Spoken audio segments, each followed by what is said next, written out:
if you make it about money, you are gonna have problems. Good word.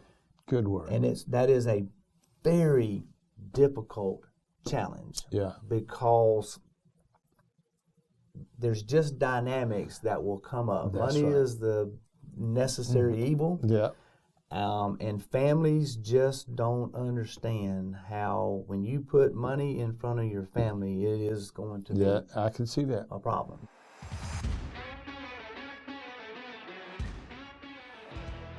Family. I know family for you has been that high value. Yeah. Tell me about family, and then even about Walt too, because a lot of people feel like my world, I'm in this world that I'm hurting, but nobody knows where I'm at. Right. And we have a grandson with autism, and you've got a situation. So I think it would be a comfort to others. Tell me about your family, what's your values and all that. Oh, thank you for that. So Brooke was born in 1990, and so she just turned 31. And John, our middle son, was born in 92, and he's been working, in Masterbuilt with me for 11 years now. And then Bailey, our youngest, is 23. She is cramming 4 years of school into 6. She'll be graduating this year. We get it.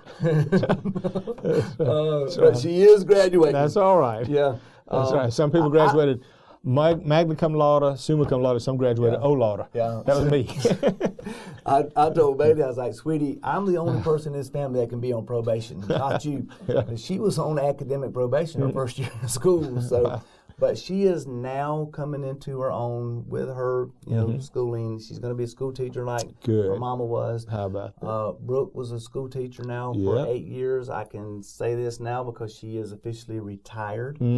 So she is going to be coming home. Our family.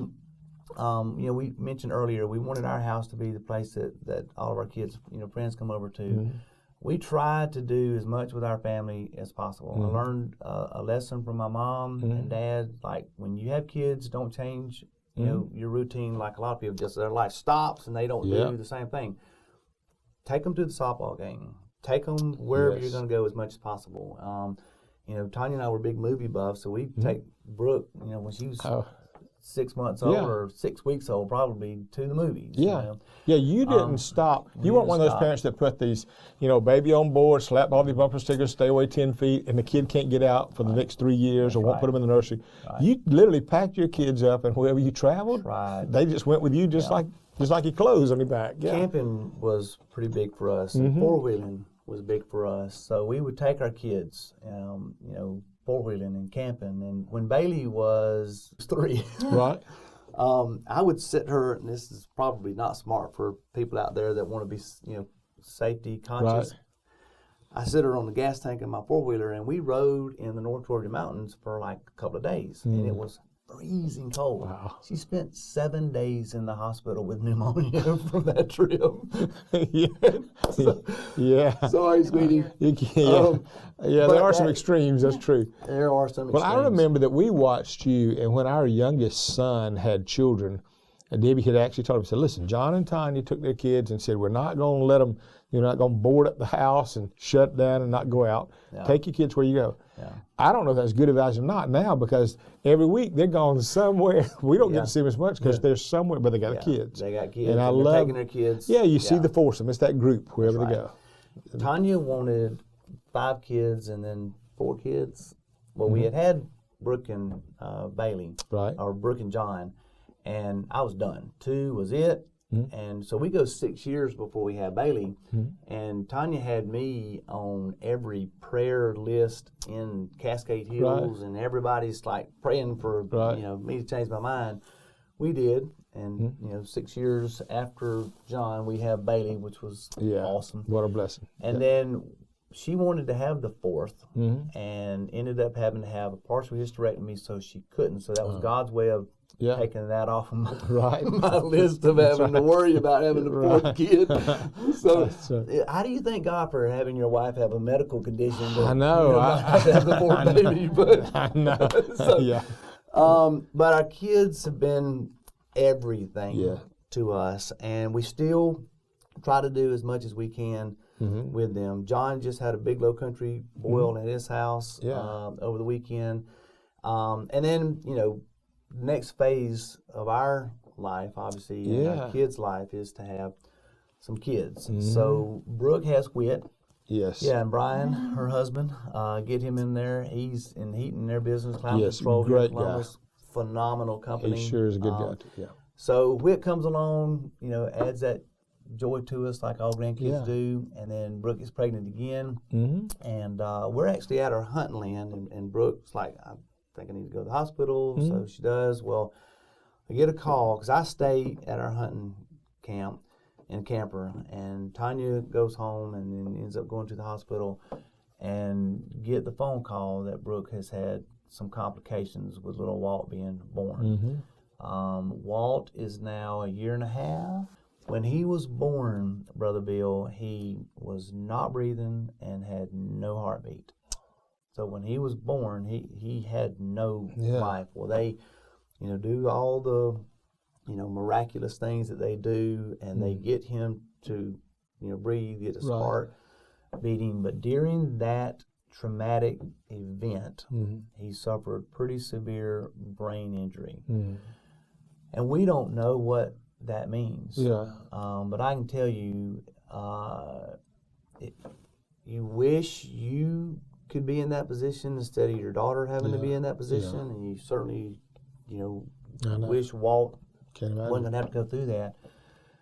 And through everything I've ever done in my life, every fire, every service merchandise, everything within business, it is non-existent as to how it can compare to watching your family go through, your daughter go through, your son-in-law go through this event. And to not know, is he going to live tomorrow? And if he does get through this, which he miraculously has, what's in store for his life? And it's life altering for Brooke and Brian, and for all of us. Tanya has kept him, since the day he was born. When Brooke was deciding to go back to school for a little while, instead of putting him into daycare, which there was no place to put him without, being able to really care for him, Tanya took that role and has basically kept him, every day while Brooke was working. And now Brooke's retired, so they'll Tanya's still going to certainly help with that, but she changed her, everything that we were going to do, and did it with a smile on her face. And we've just had to kind of understand what is next. That's right. So he's trying to roll over more and more, trying to hold his head up. But at 17 months old, they're talking a little bit. They're walking for now a half a year, and Walt's not able to do that at this point. Does he make noises? Can he hear all those? And laughs and smiles, and we were talking the other day, how thankful we are that he can eat on his own. He's doesn't have a feeding tube, and he is able to do what he's doing at this point. And you just pray for that next little milestone. Instead of walking at 1 year, he's 10 years old when he walks.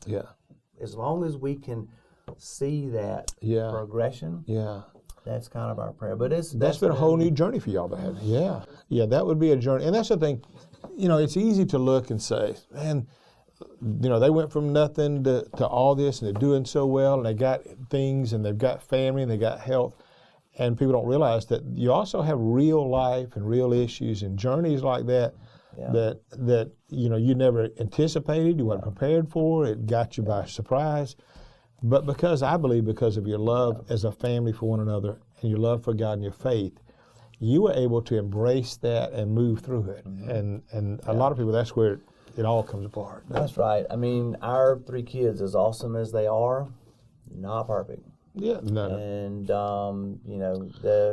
if we find the perfect one out there, I'd like to know who it is. I think the Virgin Mary is the only one that ever had a perfect kid. That's right. That's right. Yeah. And we love them anyway. Yes, that's right. And what is that thing you say? I love you. I love you. I'll never stop. That's right. No matter what. No matter what. And I think that's the attitude that we all need to have, is that you love your kids no matter what.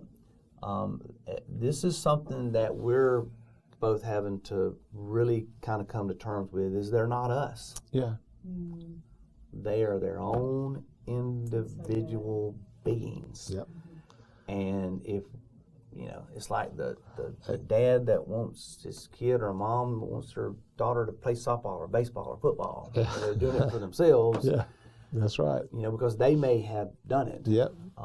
But John is a different man than I am. Yeah. Bailey and Brooke are different women than Tanya is, which makes them not perfect. That's right. We obviously are. That's right. That's it. There's 3 perfect people. That's right. That's right. Tanya, John, and Jesus. That's right. Yeah. Well, and you know what's crazy? When our kids, because they're like that, they'll make choices or decisions and live a life differently sometimes. The thing that's interesting is, even with our kids, I've noticed, I've said, I got to know this, that my nature is to look at anything that they might do that I wouldn't do and focus on that. Yeah. But there are a lot of things that they do that I wouldn't do that they did better. And I go, they really are smart over here. I got to give them credit here. Because I can focus on the thing that I say, why'd you do that? That's right. Instead of saying, that was a pretty smart move.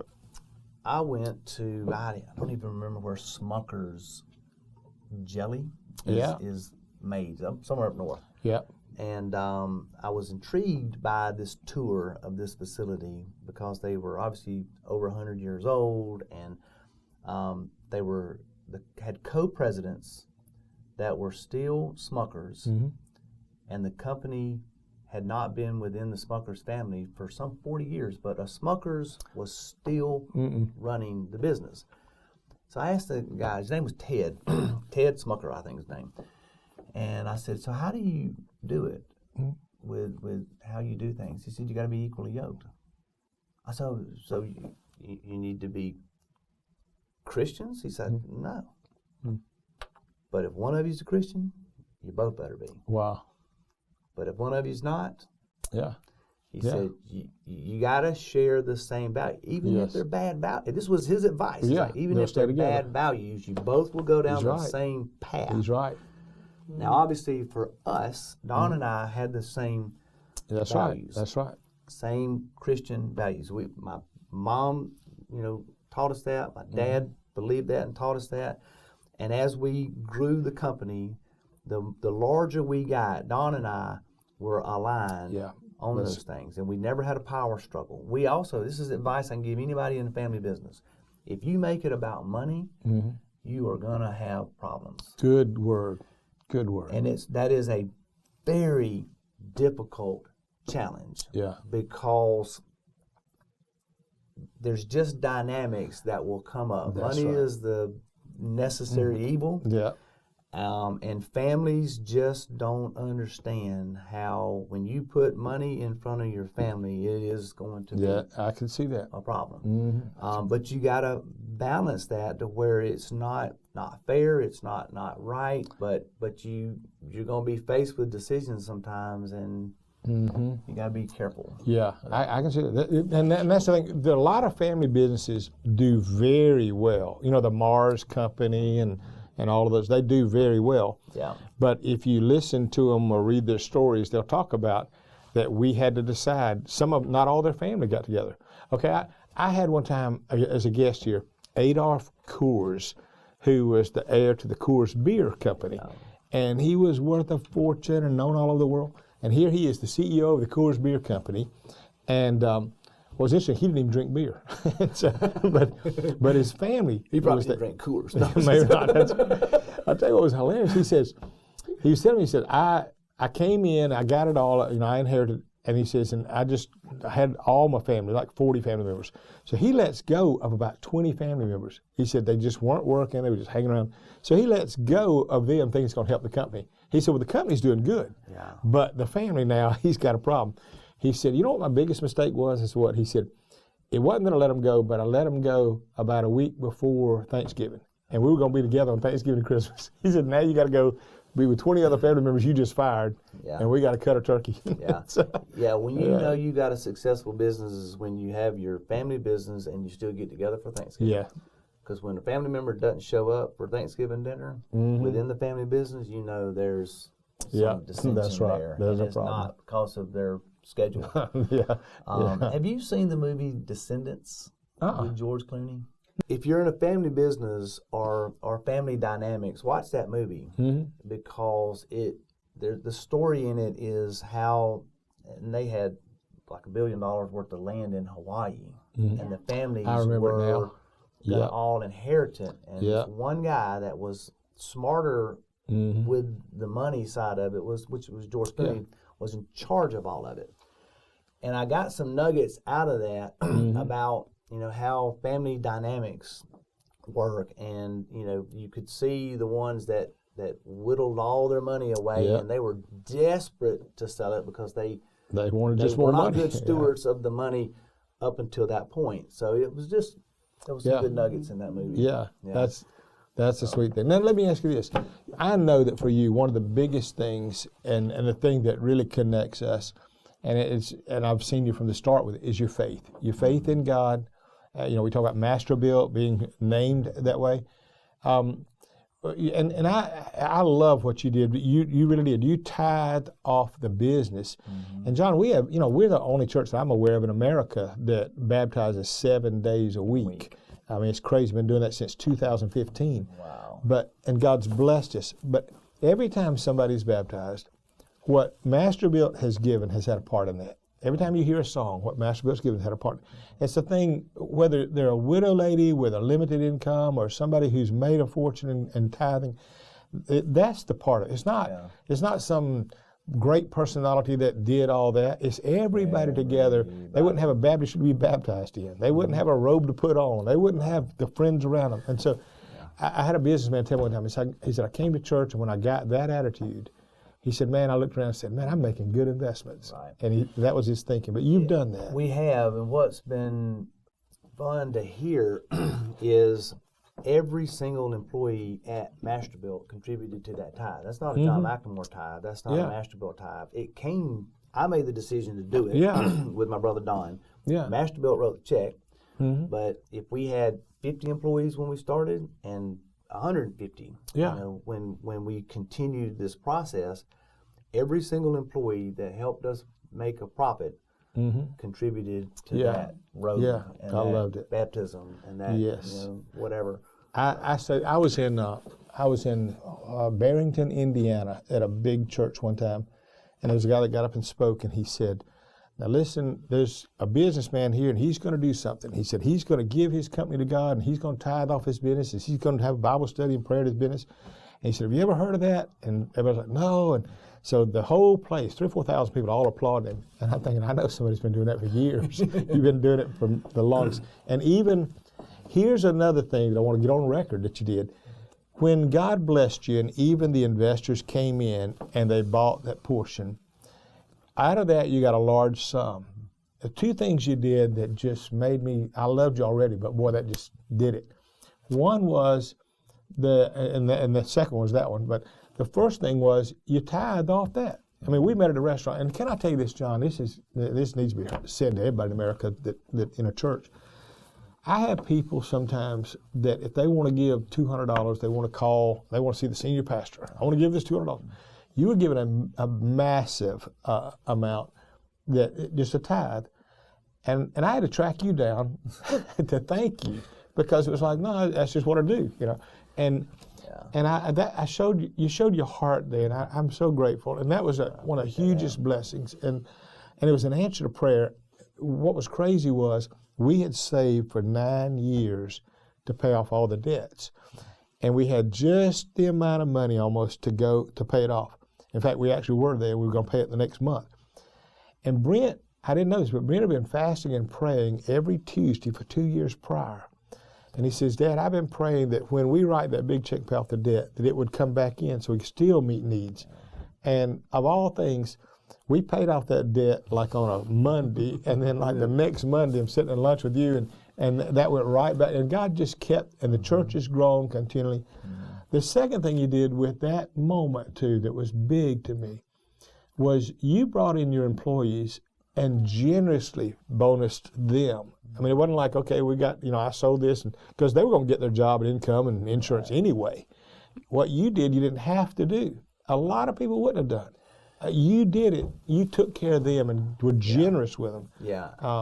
That was big. Yeah. We had, in 98, when we started tithing, we actually started a bonus structure at that point. I made a commitment to the employees. I said, I will never take a bonus in this company unless you get one.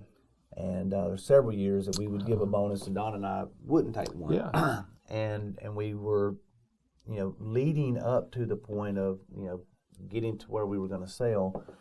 And if we had not had all of those people do it, and it wasn't just the top leadership that were going to get paid. We had, at that point, I think it was 132 employees, and every single employee got a bonus from us selling. Wow.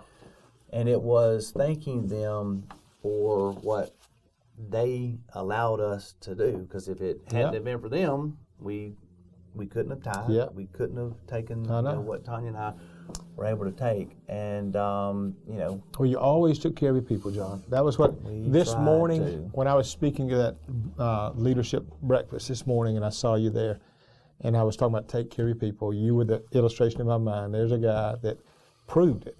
And I mean it. During COVID, Debbie and I went around, we took money, we took a bunch of cash, and I put $100 bills in all these envelopes. I mean, a lot of it. And then I went around to restaurants, and I gave them to, like, the manager and said, do this.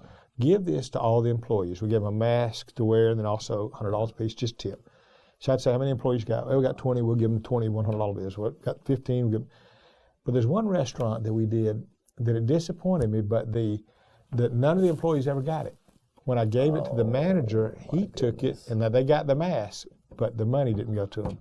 And I remember thinking, that it grieved me to know that. Yeah. And then on the other side, when I see what you did with a huge amount, and you blessed your people in ways that they were having to go find. Some of them had to go out and find financial advisors to know what to do with their money, because Masterbuilt took care of them. So I love it. And some of those employees tithed off of that. Yes, amount too. They did. They sure did. I was thrilled about y'all's story all along, just watching from where you came to where you went. It's been thrilling for us. And we're the same thing. You've encouraged us. You've taught us more than you realize. Like I say, you've helped our son. You've helped. I've looked at John as a leader. So every time I've ever needed good advice or sounding board, I've tried never to bother you, but at the same time I respect you. And I've always listened. Never bother me. Well, I didn't want to be one of those guys always calling for a favor. Yeah. So that's out. In fact, I'll say this too, and this was again your heart. Years ago, when our family, Debbie's mother was divorced and had been married 40 years in an abusive relationship, and they were all living down in Florida, and a hurricane came in, and it was so bad, and there was no way to get out. And we didn't know how. He was trying to have a son that's a pilot, but he didn't have his own plane. And I remember it was kind of last resort. Debbie had said first thing, call John McLemore. I said, no, I'm not going to. So I called everybody else, that I'll pilot for me, I'll rent this plane. Nobody would fly down there. So finally, I looked, I'm going to scratch somebody else off. There's a stupid guy that will. Hurricanes in a hurricane. That's right. So I remember calling, and it was no time. You took a jet, flew down there, picked them up, brought them back. They stayed in our house with no lights and electricity for 3 or 4 days. But they, even to this day, and the lady that was one of the women that came, her husband had been murdered. She had 2 little children. And she's not a Christian and never been in an environment of love. But she, to this day, will tell them the one act she ever heard. She said, they had a friend that flew a plane down, and he picked us up, and he was so nice. And I'm just so grateful, John. And it was really good timing on that, too, because if we waited another couple of hours, we couldn't have gotten in. Yeah. Because I remember when we flew into the airport, they had told us prior to coming down, said try to come down with enough fuel to not need fuel, because everybody that's got a plane here is getting fuel, so we're running out. So we did. We had enough to get down there and back with no problem. And when we flew in, it was kind of eerie because you could just, the airport was shutting down and people were getting out. You could feel it. But that was actually fun. Yeah. I enjoyed doing that. I appreciate it too, Brother Bill. And I think Tanya summed it up best that, y'all been a big part of it. Our kids love you guys. We love you guys. We do contribute our success to the nuggets that we've gotten from you that were obviously fed by God, and us taking notes and doing some of the things we've done. And, we started the Bible study, too, back in 1998. Well, we also started, or my son John did, from what y'all do here at the church, Prayer Partners. Yeah. And we still have it every Tuesday at 8:10 for 15 minutes. And it's now, we used to have it in the McLemore room at Masterbuilt, and now it's via Facebook. We just do a Facebook Live. People listen to me talk for a few minutes. And Masterbuilt, the company now, the grill company, having prayer partners and prayer time and Bible studies, great employees. I mean, it's a unique company. That's the thing about it. People say about even the church over here, Cascade Hills, they'll say, well, what an unusual, a dynamic church in a little city called Columbus, Georgia. Same thing is true of Masterbuilt. The great company. That's right. in that city. Right. So in closing, if you were telling a person who's either getting into a business or somebody who owns a business now, some of those principles, like you don't have to sacrifice your family to love God, and you don't or to be successful. The faith, the family, all those things, you can do it. Yeah. Our number one core value is faith, family, then the rest. And we still try to hold true to that. So I would say to anybody that is trying to either start a business, whether it's family business or not, just like you need to have in your family and in your marriage, have God be a part of your business. Don't be afraid to tithe, and be bold to have Christ in your business. In today's culture, there are more and more and more people that are just scared of doing that, and that's a shame. Yeah. So I would say be bold enough to say, just like Chick-fil-A. Yeah. I mean, look at their that's success. Right. That's right. And still today. That's it. So I would say definitely keep God in your business. Put family first. You have your priorities as in line, because mine got out of whack for a while, so be very careful with your priorities, and communicate and be transparent to your employees. Don't just tell them the good, tell them the good, the bad, the ugly. Share with them and let them be a part of the journey. And if you're second within a company, my suggestion would be the best at what you're doing there, like you said this morning, or do something else. But don't stay within a company if you are not going to give it your all. The movie with the comedian Coming to America, when he was a prince and he came to this country, and it was a comedy show, but he worked at McDowell's, the burger joint, and when he mopped better than any person. Yes. When he flipped burgers, and they were like, "Why are you doing this?" Yeah. It's like, because if I'm going to do something, I'm going to be the best at what I'm going to do. Yeah. And I'll tell you, in any person right now, you could flip burgers at McDonald's or Burger King or Wendy's. Yeah. And within a year, you'd be assistant manager at that store if you just would apply yourself. Do the best. That's it. Do the best at that job, and you can advance in any company. And then one day have your own. I totally agree. If you're good where you are, you'll get to where you need to be, and the doors open. People will find you. I used to say, if you just get the goods, they'll find you. They'll come to get them. But you don't have the goods, you're not going to make it. Yeah. So. Well, you say, if you always do what you've always done, you'll always be where you always been. Exactly. So. I love it. John, thanks for being my guest today, buddy. You're very welcome, Brother Bill. Thank you. All right.